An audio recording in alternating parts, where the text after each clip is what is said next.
Hey there everyone, today I'm going to be doing a little video on casting lead ingots into a mini muffin pan, as you can see down there. I'm doing this in preparation for casting some round balls and other projectiles for some of my black powder firearms.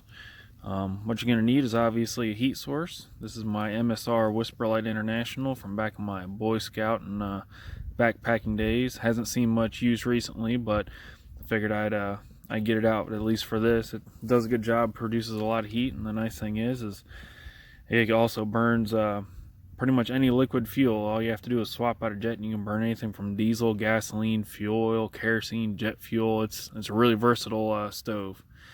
You're gonna need a little cast iron pot. This is just a little 6-inch diameter cast iron skillet. It's real nice because even if it's almost full to the brim of lead, it's still manageable. As we all know, lead is very dense, and the last thing you want to do is get in over your head with a big old 15-20 pound pot of lead that you can't pour very well.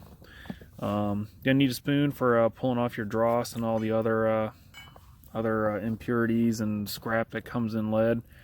Don't really need this just yet, but this is just a little scribing tool. When I am done with my ingots, I scribe in there what they're made of. Obviously, gonna need a mini muffin pan. This is just a little steel one. It was Teflon coated, but I burned off all the Teflon before I started casting with it. I've heard some mixed reviews as far as using mini muffin pans. Some people say they're great, some people really don't like them. What I did with this one is I went ahead and like I said, burned off the Teflon nonstick coating, and then I went ahead and smoked it, just like we do with bullet molds and all that. If you read a lot of the online forums and all, some people say that they have a problem with the lead ingots actually soldering themselves into the pan. Well, just add a little bit of smoke to it. I do that with just a rag soaked in motor oil. Use motor oil, and I just hover it over there a little bit, get nice and coated with carbon, and the ingots don't stick it all in there. It's great. They fall right out.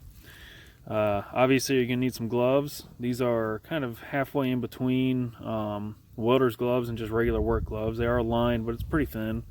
It's nice because you can still handle stuff pretty easy. If you ever worn welder's gloves, you know they're pretty thick, kind of hard to use on fine stuff. However, because they're a little bit thinner, when it comes to actually pouring the ingots and holding that handle, I have to wrap the handle on this before I pick it up, because the heat even comes through those gloves right there, even with the thick leather in the lining.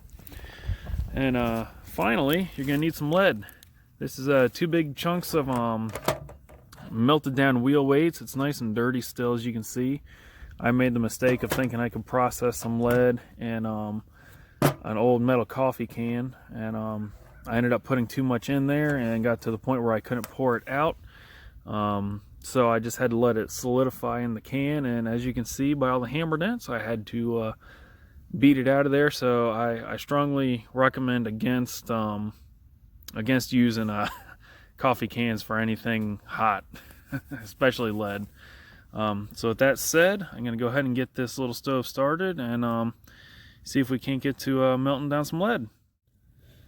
So if you've never seen a Whisperlight International, they're kind of an interesting stove to get going. It's a liquid fuel stove, and kind of have to fill up the wick and let it kind of prime itself before you actually get it going. It's not as easy as a propane stove per se, but it's also a very sturdy stove.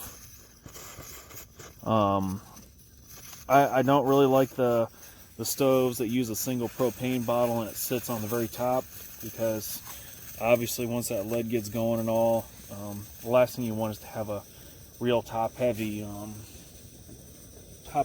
situation when you're dealing with that much weight and everything. So stove's going, drop that on there. Go ahead and just set this one in there first, and now it's just kind of a waiting game. It takes quite a while to kind of burn this stuff down, but once it does, it goes fast. Once it gets a little bit of liquid in the bottom, stuff starts happening pretty quick. And at this point, you can toss whatever else you want in there. The other day I was doing some range scraps. I'm gonna have some 45 ACP here, just to empty jackets now. Like I said, wheel weights, That's what you skim off the top whenever you're dealing with wheel weights.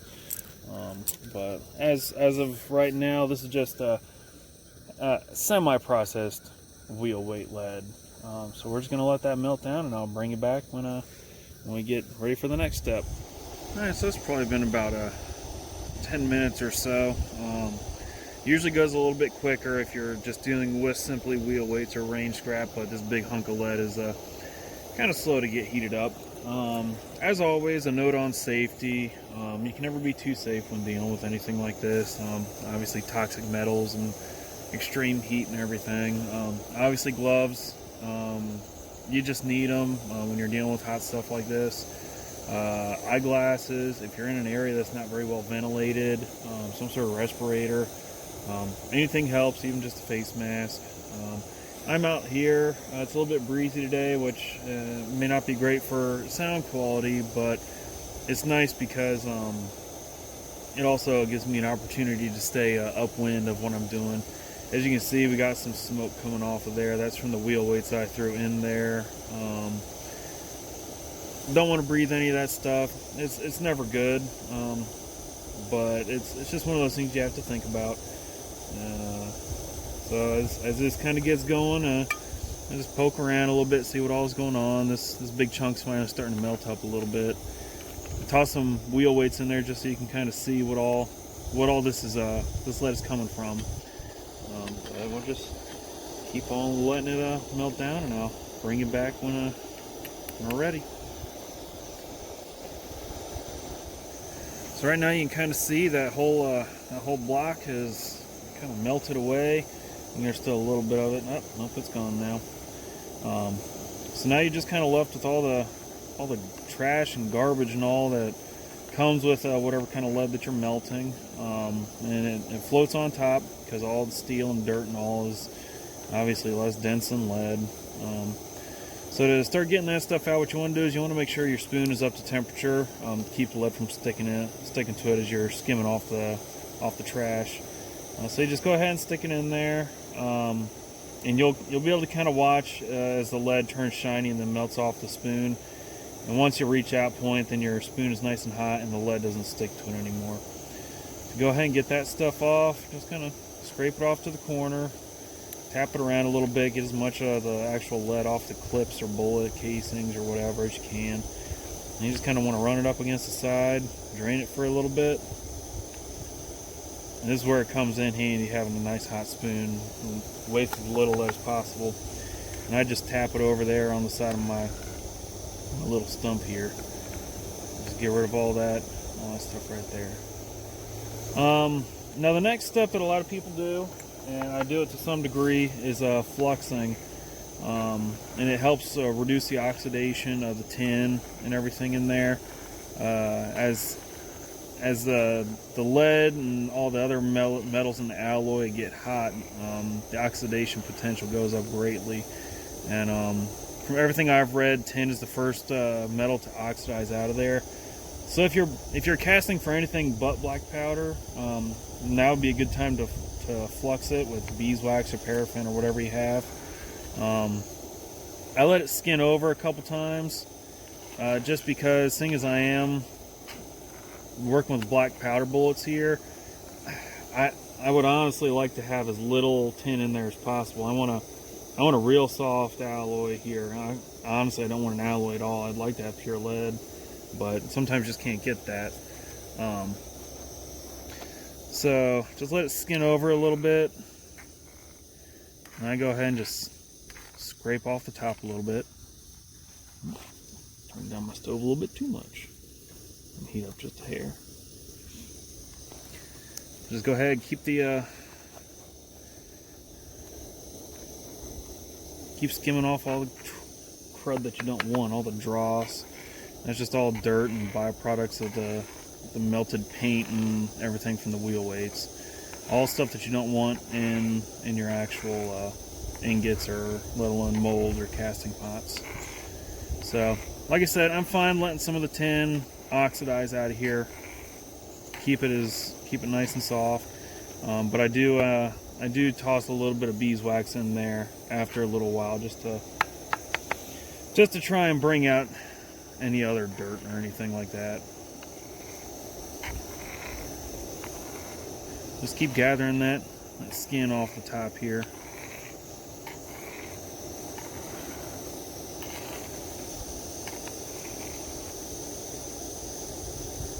And when you're ready for beeswax, you just go ahead and drop it in there. It's gonna make a nice smoky mess, but you just kind of stir it around.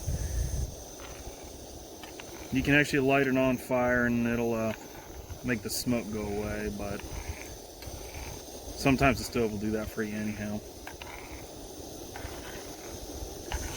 So at this point, once the beeswax or paraffin kind of burns up, what you want to do is you want to make sure you have your mold ready for the ingots. Now I'm downwind. Go ahead and skim off whatever else you can.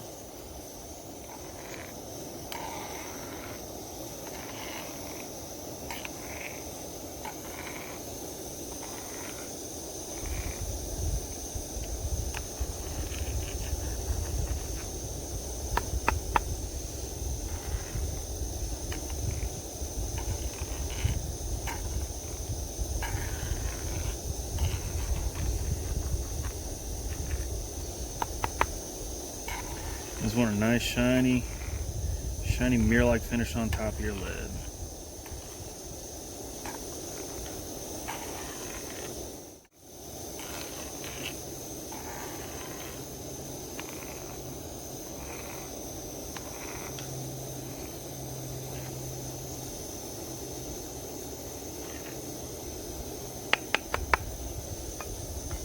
Once you're kind of happy with what you got there, I'm going to turn off my heat.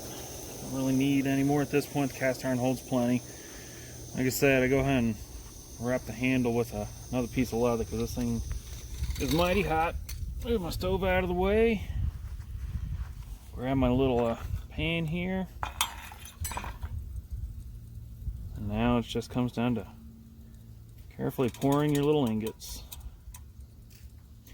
Like I said, I smoke the pan before you use it, and it makes it so that once the ingots actually solidify, they just fall right out of the pan, and it doesn't transfer any of the black soot or anything over. It just leaves nice clean metal for you. So this pan, depending on how much I end up casting, will actually do almost perfect filling it out. I have a little bit left in this, so I'm just going to set it off to the side, and once those solidify up, I'll go ahead and put it back on the heat and get that other chunk melted down. And that's about it. Go ahead and let these solidify, and I'll bring you back when it's time to pop them out. Alright, so the ingots have solidified a little bit. I have the stove going again with that other half of that big chunk of lead, so gonna have to use my Mad Max stool / kindling splitter over here to dump out the ingots. So when all is said and done, they've been sitting for about 5 minutes here. This is the first time I picked it up, and as you can see, those ingots just want to fall out. So I'm just flip them over. I had one get a little bit crazy on me, trying to run off, and that's what you're left with. I'm gonna be doing a lot of my bullet casting in a Palmer Hot Pot 2. I know it's not ideal, but for small scale stuff, it beats a campfire, and these will drop down perfectly in there to melt them down. What I do once these cool down to the point where I can handle them with bare hands is that's when I'll take my little scribing tool, which is just a little piece of aluminum rod that I put a deck screw in and sharpened, and I just mark what I made them from. So I'll do like an RS for range scrap, WW for wheel weights, just so I can kind of have an idea. From what I've read, wheel weights usually end up being about a 10 to 15 on the Burnell hardness scale. People say for black powder you want pure lead, which sits around 5. I made the mistake of when I first got this batch of wheel weights, there was quite a few stick-on wheel weights in there, which typically are pretty pure lead, but I just melted them down all together, so it's probably right around 10 or so for this, which may not be ideal, but when you're shooting a patched round ball out of a muzzle loader, all that's touching the barrel is the patch, so hopefully it won't give me too much problems. So that's pretty much it. That's how I cast my ingots in a little mini muffin pan. They're a nice manageable size. It's really easy to refill your lead pot whenever it starts getting low. You just drop these in and go on about your casting.